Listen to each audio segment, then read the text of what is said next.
Alhamdulillah hadana li hadha wa ma kunna linahtadiya lawla an hadana. Asyhadu an la ilaha illallah wa asyhadu anna Muhammadan abduhu wa rasuluh. Allahumma shalli ala sayyidina Muhammadin wa ala alihi wa sahbihi amma ba'd. Qala Allah ta'ala fil Qur'anil Karim. A'udzu billahi minasy syaithanir rajim. Bismillahirrahmanirrahim. Laqad manna Allahu 'alal mu'minina laqad manna Allahu 'alal mu'minina ba'atha fihim rasulan min anfusihim yatlu 'alaihim ayatihi wa yuzakkihim wa yu'allimuhumul kitaba wal hikmata wa in kanu min qablu lafi dhalalin mubin. Hadirin kaum muslimin jamaah mengawali umat pada hari ini, kita kembali lagi untuk berusaha meningkatkan dan menjaga keimanan kita dengan cara melakukan amal soleh yang merupakan dorongan produktivitas kita dalam agama kita. Oleh karena itu, untuk hari ini mari kita menyimak sebagian ayat Al-Quran dan hadis yang berkaitan dengan pendidikan. Hadirin kaum muslimin Allah SWT, tidak ada suatu negara, suatu negeri, suatu wilayah, suatu kampung yang maju tanpa pendidikan. Berarti pendidikan itu sangat penting untuk kemajuan peradaban dan untuk peradaban manusia dan ikhtiar untuk memuliakan manusia itu sendiri. Jangan sampai pendidikan itu maju tapi menghancurkan akhlak dan kemuliaan manusia itu sendiri. Oleh karena itu, pada hari ini ingin menyampaikan beberapa pesan Rasulullah dan ayat Al-Quran. Seperti apa implementasi pendidikan ala Rasulullah pada masa ini. Sekali lagi, implementasi pendidikan Rasulullah pada masa ini penting dipahami sebab kita meyakini tidak ada sesuatu yang relevan dengan kehidupan kecuali ayat Al-Quran wahyullahi dan sunnah Rasulullah. Sunnah Rasulullah, ajaran kita Al-Quran itu relevansinya banyak dengan kehidupan sendiri. Kadang-kadang kalau tulisan atau bacaan buku-buku tertentu kadang relevan untuk orang tertentu, untuk orang tertentu, tapi tidak relevan dengan kehidupan anak-anak. Sebaliknya, kadang relevan untuk anak-anak, tapi tidak relevan untuk orang dewasa, orang berpendidikan. Tapi Al-Quran dan Sunnah relevansinya memenuhi semua orang, dewasa dan tidak dewasa, pandai atau tidak pandai. Ayat Al-Quran umumnya relevan. Maka di sini relevansi pendidikan yang dalam Islam, kalau pendidikan Rasulullah, Rasulullah tentu pendidikan yaitu setiap pendidikan, kegiatan cara belajar yang tanpa mendekatkan diri kepada Allah. Apapun yang disampaikan materi ini harus tanpa mendekatkan diri kepada Allah. Itu ciri dari pendidikan Rasulullah. Oleh karena itu materinya itu jelas. Tadi dalam ayat Al-Quran disebutkan surat Al-Imran ayat 164, sungguh Allah telah memberikan anugerah ketika mengutus seorang Rasul di kalangan mereka. Tugasnya yatlu alaihim ayati, membaca ayat-ayat Allah terhadap mereka, dan wayujaktihim, mensucikan mereka dari akidah-akidah yang batil, dari dasar yang sesuai dengan akidah. Wayu'allimul kitaba wal hikmah, dan mengajarkan Alkitab, Al-Quran, wal hikmah. Hikmah di sini mufassirin sebagian mengatakan adalah Al-Quran, Sunnah Rasulullah. Ada juga yang hikmah itu adalah banyak artinya, yaitu falsafah atau asrarut tasrih, rahasia sosial tentang pencarian itu sendiri. Itu dasar bahwa diutusnya Rasulullah untuk membina, mendidik dengan cara pertama bagaimana mengenalkan dari yang alaihim ayat. Ayat itu banyak artinya.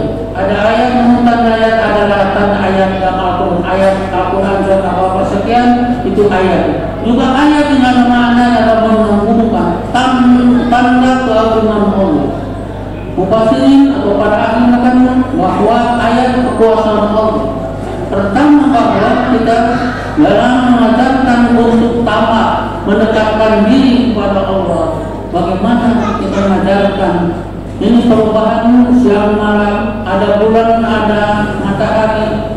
Bagaimana itu bumi diciptakan, itu diajarkan untuk memberikan perhatian pada awalnya adalah untuk supaya menyadari atas keagungan Allah itu sendiri.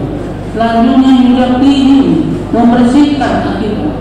Ini prinsip yang sangat penting dalam Islam, itu adalah akidah. Sehingga ketika mengajarkan apapun pelajaran, fakultas apapun yang mengajarnya, itu adalah manfaatnya dan tamak mendidik mendekatkan diri kepada Allah dan menjaga kemuliaan manusia sendiri. Seperti hal ini yang terjadi sekarang sering dikaitkan bahwa dibenturkan antara hak asasi ukur insania, hak asasi insania, hak asasi manusia dalam Islam dan dalam pola pemikiran Barat, sehingga yang dikatakan harus dibina karena hak asasi itu dalam Islam adalah memuliakan manusia, bukan pendidikan Islam seperti itu. Jika mengingatkan bahwa falsafah apapun harus diukur dengan wahyu, bukan hawa nafsu.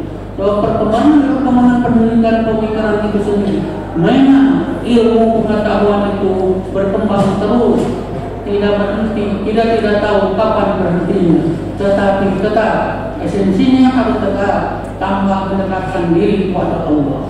Kemudian juga Imam kita kawan ini mengajarkan Alkitab dalam hikmah. Hikmah di sini banyak artinya, antara lain dari rahasia-rahasia, asal-asal lalu tasbih, supaya manusia tingkat filsafat, tingkat orang yang terpelajar lebih tinggi memahami tentang rasa rahasia dalam syariat Islam yang itu sendiri. Sehingga pendidikan itu tetap mengarah pada mendekatkan diri kepada Allah. Sampai pada ayat itu, walaupun sebelum diutusnya kelahiran Nabi Muhammad itu adalah dalam keadaan sesat, artinya tidak berdasarkan wahyu tapi berdasarkan Allah. Jadi mungkin Allah menyatakan lemah yang Allah kasih dalam kesempatan bagaimana cara atau metode. Kalau dalam metode itu syarat sehingga berkembang, tapi semuanya tidak bertentangan dengan apa yang pernah ditemukan oleh para ahli pendidikan itu sendiri. Pertama sini kita menemukan bahwa metode pendidikan itu keteladanan. Kita mengetahui dalam ayat Al-Quran sejumlah hadis banyak menyatakan bahwa keteladanan yang berkaitan dengan akhlak ilmi itu adalah menjadikan kekuatan dalam pendidikan untuk mendekatkan diri kepada Allah. Dalam ayat Al-Quran misalnya disebutkan secara tegas, "Laqad kana lakum fi uswatun hasanah." Keteladanan di diri Allah adalah kebaikan. Maka cara pendidikan itu adalah keteladanan. Seorang dosen, seorang guru, seorang orang tua dalam melakukan pendidikan itu adalah keteladanan. Berikutnya adalah pembiasa. Teori pembiasaan membiasakan itu adalah dari dulu Yahudi. Sebenarnya muncul pada akhir abad ke-19, tapi dalam konteks syariah atau hadis Rasulullah sudah dilaksanakan secara tegas dalam melaksanakan pembiasaan untuk melatih orang itu bersama mendekatkan diri Allah. Ada satu hadis mengatakan bahwa muru aulakum bisalah, perintahlah anak itu salat. Kemudian bahum abnau sama sini. Sementara anak itu adalah umur 7 tahun dan wajibu alaiha, pukul, berikan peringatan yang keras. sementara anak itu sudah umur 10 tahun. Ini dalam syariah sebetulnya belum takdir karena belum dewasa, tapi pembiasaan dari awal untuk melatih kewajiban takdir dari seperti sholat tadi. Anak itu harus diperintah, anak-anak kita itu adalah waktu umurnya masih di bawah umur dewasa. Tadi disebutkan dalam hadis akan 7 tahun, kalau sudah 10 tahun, 3 tahun selanjutnya tetap saja tidak sadar. Ini harus ada peringatan, bahkan dapat dibuat. Perlu dipahami bahwa sering dipersoalkan oleh ahli pendidikan ini bertentangan hak asasi manusia. Pendidikan mulai umum kaum muslimin yang Allah muliakan. Partibu itu adalah suatu tindakan keras karena dalam pendidikan itu tidak ada penyiksaan, bukan termasuk penyiksaan. Sehingga ini adalah latihan untuk pembiasaan dalam melaksanakan suatu kewajiban. Berikutnya misalnya Rasulullah pernah menyampaikan alaikum bisidqi, maka berlatihlah kamu sekalian dengan kejujuran. Fa inna sidqa yahdi ila birri, sesungguhnya kebaikan itu akan memberikan petunjuk kepada sesungguhnya kejujuran itu akan menunjukkan kepada kebaikan. Fa inna birra, sesungguhnya kebaikan itu yahdi ila jannah, mengarah pada surga. Sebaiknya juga iyyakum hati-hati ketidakjujuran, kebohongan, khianat, sesungguhnya itu adalah mengarah kepada ujung itu adalah kepada neraka. Maka itu adalah pembiasaan untuk melatih diri dengan cara kejujuran dan tidak dengan kebohongan. Salah satu metode untuk menyampaikan suatu pendidikan agar pendidikan itu tetap tambah mendekatkan diri kepada Allah. Kemudian penugasan, tugas-tugas yang disampaikan Rasulullah pada para sahabat dalam hal tertentu banyak sekali. Ini adalah suatu nilai pendidikan, penugasan. Walaupun dalam bentuk tidak semester atau bentuk pendidikan ada penugasan tertentu, sebetulnya mempunyai dasar untuk melatih dalam pendidikan itu sendiri dengan penugasan.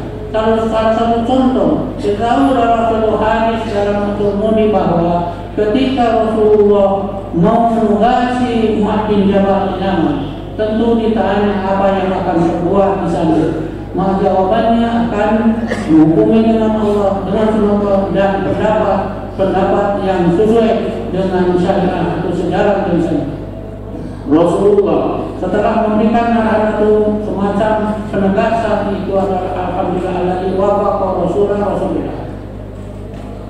Walaupun Allah yang telah memberikan tauhid kepada utusan Rasul. Utusan itu penugasan ini mempunyai makna yang besar.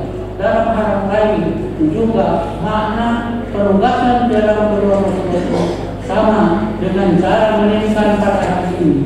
Maka substansinya yang penting adalah tetap, tapi metode bisa berubah-ubah. Metode bisa berubah, tapi yang paling kuat metode. Kalau kita akan implementasi pendidikan ala Rasulullah pada masa ini, metodenya tetap pembiasaan seperti Rasulullah membiasakan.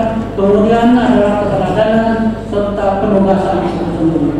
Tentu banyak hal-hal yang berkaitan dengan implementasi pendidikan ala Rasulullah. Yang terpenting kan kebiasaan untuk mengenal taklid dalam ibadah sholat itu diawali dengan di usia ini, sehingga ini menjadi perhatian kita agar nanti pendidikan atau memahami pengetahuan itu adalah tetap keimanan kepada Allah. Itu adalah implementasi pendidikan ala Rasulullah sesuai dengan ayat Al-Quran bahwa pendidikan diawali dengan mengenalkan konsep nama-nama. Wa'allama Adam al-asma' kullaha. Allah mengajarkan kepada Nabi Adam nama-nama seluruhnya. Nama-namanya konsep-konsep, bukan hanya sekedar nama. Konsep-konsep dalam pengetahuan sangat penting, sebab komunikasi dalam memahami suatu ilmu pengetahuan diawali mengetahui nama hakikat seperti itu. Itu adalah cara pendidikan itu adalah tidak berkenan hari ini misalnya yang dilakukan di Indonesia adalah melakukan sesuatu pengenalan kepada ilmu pengetahuan, tapi catatannya tadi harus mendekatkan diri kepada Allah, sebab itulah yang disebut pendidikan Islamiyah, bukan menjauhkan diri kepada Allah. Barakallahu li wa lakum min al-ayatil hakim. Taqabbal minna wa minkum tilawatahu innahu was-sami'ul alim.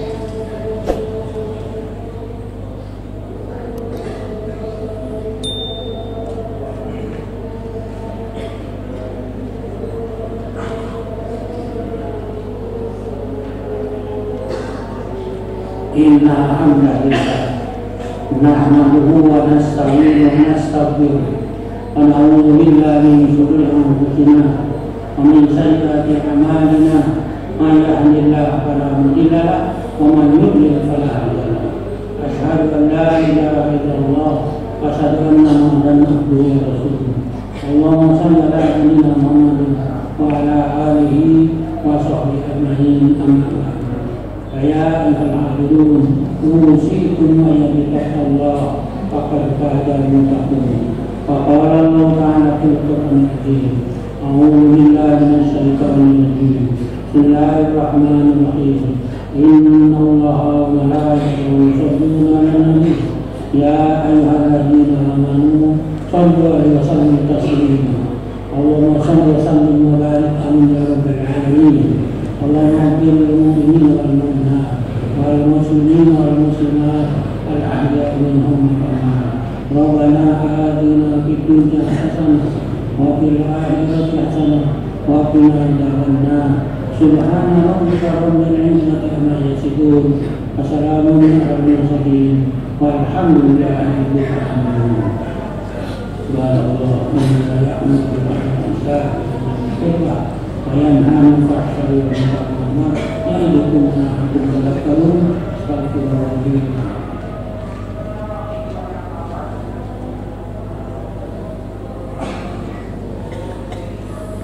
الله أكبر.